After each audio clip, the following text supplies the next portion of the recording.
Good afternoon and many thanks for staying tuned to West Africa Democracy Radio, broadcasting on 94.9 FM and worldwide on wadr.org. Welcome to Newslink, and here are the top stories. Ivorian government by decree dissolves all student and pupil associations within schools and universities. These associations, particularly those with union-related activities, frequently engage in serious misconduct. A recent operation by the university authorities to restore order in students' residence and dormitories uncovered numerous bladed weapons used to commit crimes. Latest Afrobarometer report shows majority of Ghanaians feel the country is heading in the wrong direction. And then when it gets to whether the country is heading in the wrong direction, the majority of Ghanaians think that the country is heading in the wrong direction. Nigeria's National Economic Council recommends withdrawal of the controversial tax reforms bill currently being considered by the parliament. And Mali finalizes agreement with Russia to build a gold refinery and cotton processing plant. Please stay tuned for details of the stories and more. Here is a more edit with Newslink. Many thanks for joining us. Ahead of the December 7 general elections in Ghana, a latest Afrobarometer report by the Center for Democratic Development, CDD, reveals that a striking 82% of Ghanaians feel the country is heading in the wrong direction. The details of the report, which was disseminated in Accra on October 31, also highlights pressing socio-economic challenges, with 82% of Ghanaians reporting experiences of poverty and unemployment identified as the nation's most critical issue. WADR's Nadide Tete in Accra report.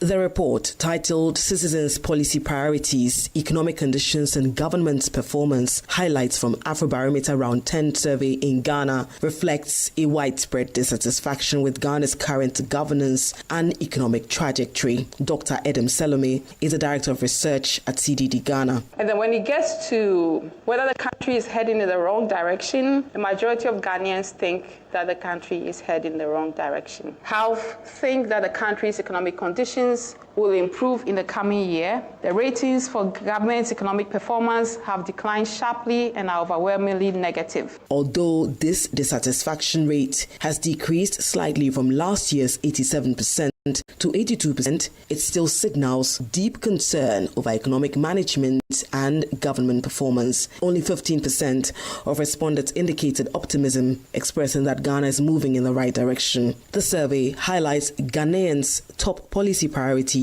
85% support continuing the free senior high school program for educational access, while 80% oppose the electronic transactions levy and call for its repeal by the next government to reduce economic burdens. Dr. Edem Selome again. Unemployment is the most cited problem that Ghanaians want government to address. This is followed by infrastructure and health. There's a strong citizen demand for the next government to continue free senior high school, planting for food and jobs, one district, one factory, one village, one dam initiatives. Ghanaians are asking for a national look for our development, but Ghanaians are saying that e-levy has to go.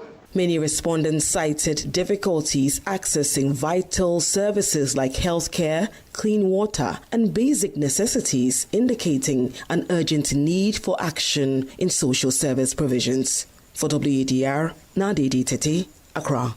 We head to neighboring Côte d'Ivoire, where in a cabinet meeting, the Ivorian government dissolved by decree all student and pupil associations with a union-based nature that were created and operating within schools and universities.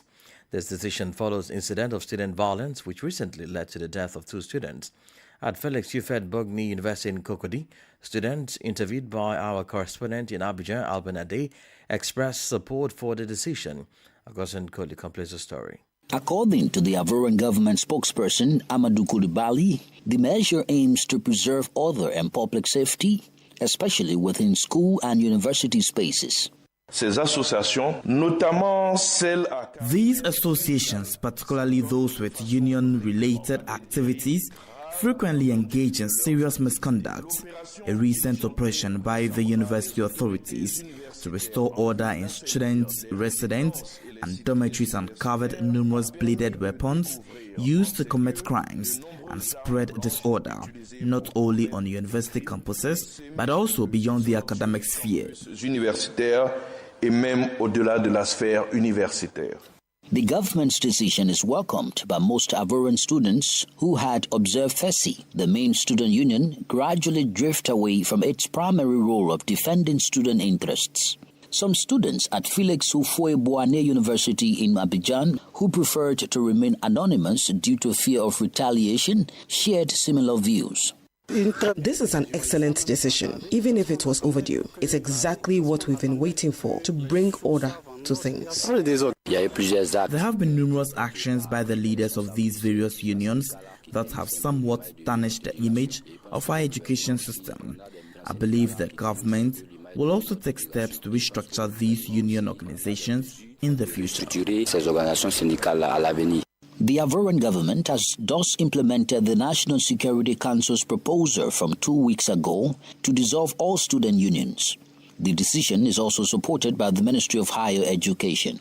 Augustin Koli filed a report. In Senegal, opposition Bogani Gay Dani, who was sentenced on October 30 to a 1-month suspended prison sentence for refusing to comply, has been released. The sentencing came after attempting to cross a police checkpoint heading towards the east of the country, which has been badly hit by flooding. The leader of a small party affiliated with an opposition coalition, businessman and owner of a press group, is now free after 11 days in detention and will be able to participate in the campaign for the legislative elections, which began on October 27, although he missed the first 4 days. Tried by the court of Tambacounda in eastern Senegal, Bagani Gaydani was sentenced to a fine of 100,000 CFA francs and acquitted of the charges of rebellion and contempt, declared one of his lawyers, El Hadjiouf. As a reminder, the opponent was arrested on October 19 while he was going to Bakel, east of the country, to distribute food and provide aid to those affected by the flooding of the Senegal River. More stories coming up on West Africa Democracy Radio. Newslink continues. We head now to Nigeria, where the National Economic Council has recommended the withdrawal of a controversial tax reforms bill currently being considered by the National Assembly. The council, chaired by Vice President Kashim Shettima and comprising all 36 state governors, advised that the bill be paused for further consultation and alignment with public interest. Usman Marin, Abuja reports. The meeting was convened as a matter of national emergency to discuss burning economic issues such as the controversial tax reforms bill. Oyo State Governor Seyi Makinde, speaking to newsmen after the NEC meeting on Thursday, stated that the council agreed on the need for broad consensus to avoid unintended regional economic impacts. So after extensive deliberation, NEC noted the need for sufficient alignment between and amongst the stakeholders for the proposed reforms. So council therefore recommend the need to withdraw the bill currently before the National Assembly on tax reforms so that we can have wider consultations and also build consensus around this reform. The Council's recommendation follows opposition from northern governors who argue that the bill could harm businesses in the region by shifting the distribution model for taxes, particularly value-added tax, VAT, potentially disadvantaging less industrialized states. Additionally, the federal government's cash transfer program aimed at alleviating poverty has reportedly reached 25 million Nigerians, with each beneficiary receiving 25,000 naira, according to Finance Minister Wale Edun. I reported that in terms of the direct benefit and direct help to the general public, and those payments have been rolled out. We have reached 5 million households, 25 million Nigerians, and first and second payments are being made. The tax reforms bill, part of President Bola Tinubu's broader strategy to enhance Nigeria's tax system, aims to streamline tax processes and eliminate redundancies. However, the northern governor's concerns highlight regional disparities in how the tax reforms might impact states differently based on their economic structures. For Newslink on West Africa Democracy Radio, Usman Umar reporting from Abuja. In Burkina Faso, the transitional parliament has approved the government's proposal to restore the country's former national motto. With this decision, Burkina Faso returns to the motto used during the revolution led by Captain Thomas Sankara. The transitional parliament has also approved the country's entry into a confederation or federation. Echatisu completes the story. On Wednesday, the Transitional Parliament unanimously passed the government's proposed bill to reinstate the former motto, Unity, Progress, Justice, adopted in 1997 under former President Blaise Compaoré, will be replaced by the Fatherland or Death, We Shall Overcome. First adopted by President Thomas Sankara, this motto will now be re-established in Burkina Faso's constitution. The bill must be submitted to the Constitutional Council before it can be promulgated by President Ibrahim Traoré. A Burkinabe political analyst noted that it is likely to pass easily, as with all previous executive bills. This change is essential, according to Burkina Faso's Minister of Justice, Idaso Rodrigue Bayala, as it will increase public awareness and inspire a national awakening among Burkinabe citizens. Additionally, the Transitional Parliament has granted the government full authority to integrate the country into a confederation, federation, or union of African states without a referendum. Burkina Faso joined the Sahel States Alliance, now known as the Confederation of Sahel States, a year ago. This alliance also includes Mali and Niger, which are both under military rule. Echatisu reporting there. In Liberia, the Ministry of Justice and its partners opened a session to validate the Alternative Dispute Resolution Act aimed at addressing a backlog of cases and promoting peace and reconciliation in the country. The working session brought together government, ministries, agencies, the judicial branch, the Liberia National Police and other stakeholders. WDL's Grace Joshua in Monrovia reports. Speaking at the event, the Liberia Minister of Justice, Councillor Wadr, emphasized that all individuals have equal rights before the law and highlighted the need for both statutory and customary justice system. He noted that because customary justice decisions are often not legitimized, they are typically not binding on the parties involved. He called for the support of the National Alternative Dispute Resolution Policy or legislation to make justice more accessible. Let's embrace alternative dispute resolution as a beacon for a transformed justice system. By formalizing, institutionalizing ADR within our legal framework, we create an accessible and functional mechanism for resolving disputes that respect the needs and context of our people. The ADR Act of 2024 stands as a testament to our dedication to integrate traditional and customary justice into Liberia's justice landscape. Assistant Court Administrator at the Supreme Court of Liberia, Councillor William Boxing-Colley, also spoke explaining that the Alternative Dispute Resolution Program aimed at criminalizing through legislation harmful and dehumanizing tradition and the customary practices that violate international human rights law. But if ADR is legislated, the use of ADR will be mandatory, and it will help in diverting a number of cases that go on our court dockets. Most of such cases could be resolved without going on the dockets of our courts. The Ministry of Justice and its partners believe that access to justice can be improved through alternative dispute resolution. Once passed, the Alternative Dispute Resolution Act will provide affordable, efficient, and timely access to justice. For West Africa Democracy Radio, I'm Grace Joshua in Monrovia. You're listening to Newslink on West Africa Democracy Radio, 94.9 FM Dakar. Here is a reminder of the top stories. Ivorian government by decree dissolved all student and pupil associations within schools and universities. Latest Afrobarometer report shows majority of Ghanaians feel the country is heading in the wrong direction. Nigeria's National Economic Council recommends withdrawal of a controversial tax reforms bill currently being considered by the parliament. And still ahead, Mali finalizes agreement with Russia to build a gold refinery and cotton processing plant. We do have a guest interview and sports news. Please stay with us. West Africa Democracy Radio. It's you speaking. We are streaming live on wadr.org and follow live streaming also on Facebook and YouTube. Sierra Leone Central Bank says it is concerned about the low financial inclusion of the population, hence its effort to address barriers to this measure. Sheikh Yahya Cissé, Deputy Bank Governor of the Bank of Sierra Leone, who stated this on Thursday at a stakeholders' engagement in Freetown, said with a $40 million grant from the World Bank, the project will deepen and expand this success by increasing access to a transaction account and boosting credits for MSMEs. The project builds on the Bank of Sierra Leone's long-standing efforts to address barriers to financial inclusion. With a $40 million grant from the World Bank, the Sierra Leone Second Financial Inclusion Project aims to deepen and expand these successes by expanding access to transaction accounts, as Mrs. Kanu alluded earlier, increase access to credit for MSMEs. These objectives reflect the bank's commitment to building a resilient financial sector that meets the diverse needs of Sierra Leoneans, supporting sustainable development and economic opportunities for individuals and businesses across the country. Sheikh Yahya Cissé is the Deputy Governor, Central Bank of Sierra Leone.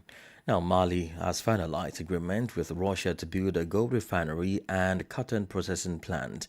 The company selected to carry out this project was welcomed in Bamako by the President, General Assimi Goïta. While Mali consistently ranks among the top 3 producers of cotton and gold in the sub-region, the country now seeks to add value to these resources through local processing. Christopher Teacher reports. The contract has been awarded to the Russian group Wadr, which is expected to generate billions of CFA francs for Mali over time. Wadr will build a gold refinery and a cotton processing plant, as confirmed by the Malian presidency, though no timeline for the project's start or completion has been provided. Earlier this week, the company executives met with Mali's transitional president, General Assimi Goïta, to discuss project specifics. Existing agreements between Wadr and the Malian government were reviewed, including a commitment to supply petroleum products to Mali. The meeting also focused on finalizing technical aspects of these projects. The official signing is anticipated at the next meeting between the Russian investor and the Malian authorities, though the date remains unconfirmed. The signing will pave way for the team of technical experts to initiate the project. As a top 3 cotton producer in West Africa, Mali aims to focus on local processing. Recently, the state relaunched the Malian Company for Textile Development. Malian authorities, having recently nationalized several gold mines, also plan to venture into gold. Christopher Teacher with that report. Politics, analysis on major news, social matters, and all. This is A Guest. In this interview, we take you back to the Afrobarometer report, which revealed that 82% of Ghanaians surveyed said the country is headed in the wrong direction. The figure represents 5% decrease compared to 2023, when 87% were of the view that Ghana was badly being managed. According to details of the report, which was disseminated in Accra, only 15% of Ghanaians think the country is headed in the right direction. Well, let's make sense of this report as we're being joined by Francisca Sapong Owusu, an assistant research analyst at the Ghana Center for Democratic Development. Since last week, the Afrobarometer has been releasing the 10th round. Afrobarometer in Ghana has been releasing the 10th round findings of the survey in the country. And yesterday, we released findings on the policy priorities and the economic conditions of the country. And in essence, many Ghanaians are lamenting that the country is heading in the wrong direction. About 82% of Ghanaians say that the country is headed in the wrong direction. And this is a 5% decline from the previous round in 2022, where 87% of Ghanaians said the country is heading in the wrong direction. These are issues that are coming up due to the lack of certain social amenities or the demands of certain social amenities. For instance, yesterday, one key finding was that unemployment, infrastructure, and health are the top 3 policy priorities of Ghanaians in the country. And these have been part of the top 3 since 2008. And they keep alternating and nothing seems to be done about it. So those are some of the issues that came up in the findings we released yesterday. And 7 in 10 Ghanaians have also said that someone in their household has went without a cash income at least once during the previous year. And in the past 12 months, 8 in 10 Ghanaians have experienced some form of poverty, some form of lived poverty. So they've either experienced low, moderate, or high levels of poverty. And this share has increased from 19% to 45% since 2017. And I believe this all accounts for the low assessment of the negative assessment of the country's economic performance. What does this really say about the government of the day if we have this large chunk of members of the public giving a thumbs down? Absolutely. So this raises serious concerns for the government of the day. But one thing is that it's not limited to just this government. As I mentioned earlier, since 2008, let me try looking at the trend. Since 2008, we have had the economy plummet in a certain way, yes.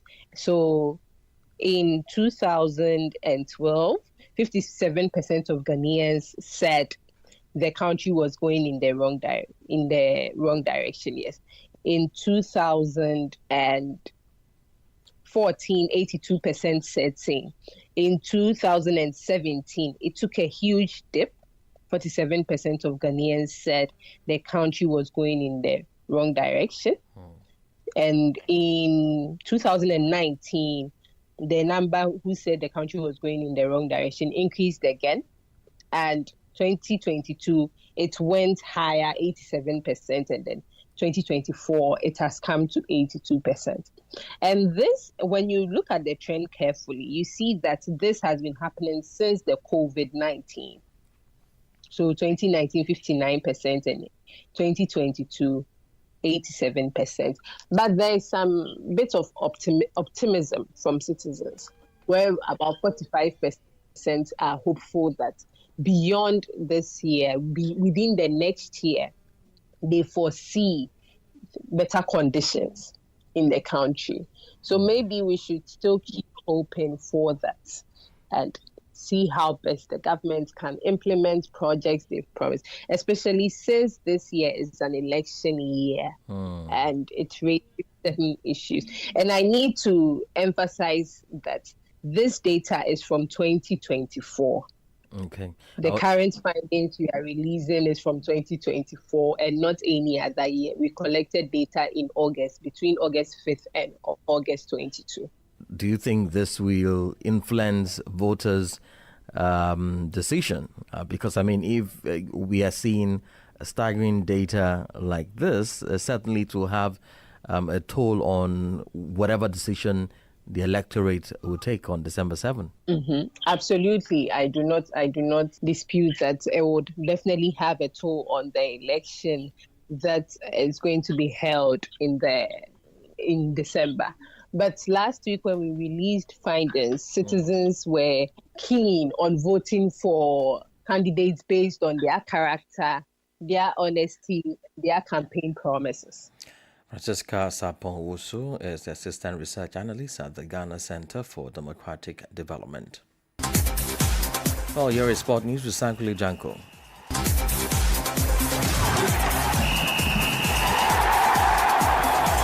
Hello out there, warm welcome and thank you for joining us.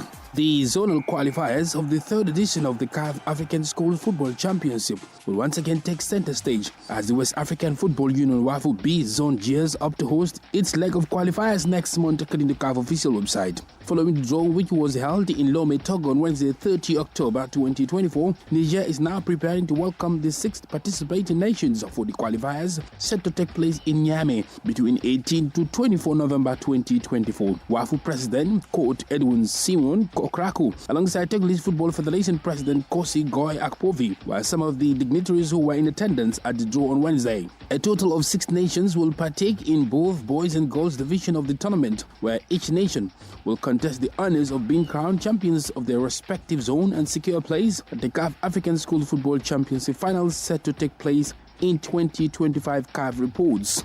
Group A will see host Niger taking on Burkina Faso and Ghana, while former champions Benin headline a Group B consisting of Cote d'Ivoire as well as Nigeria. The top 2 finishers in both groups will proceed to the finals that will then determine the crowning of the champions as well as a ticket to the CAF African Schools Football Championship Continental Finals next year.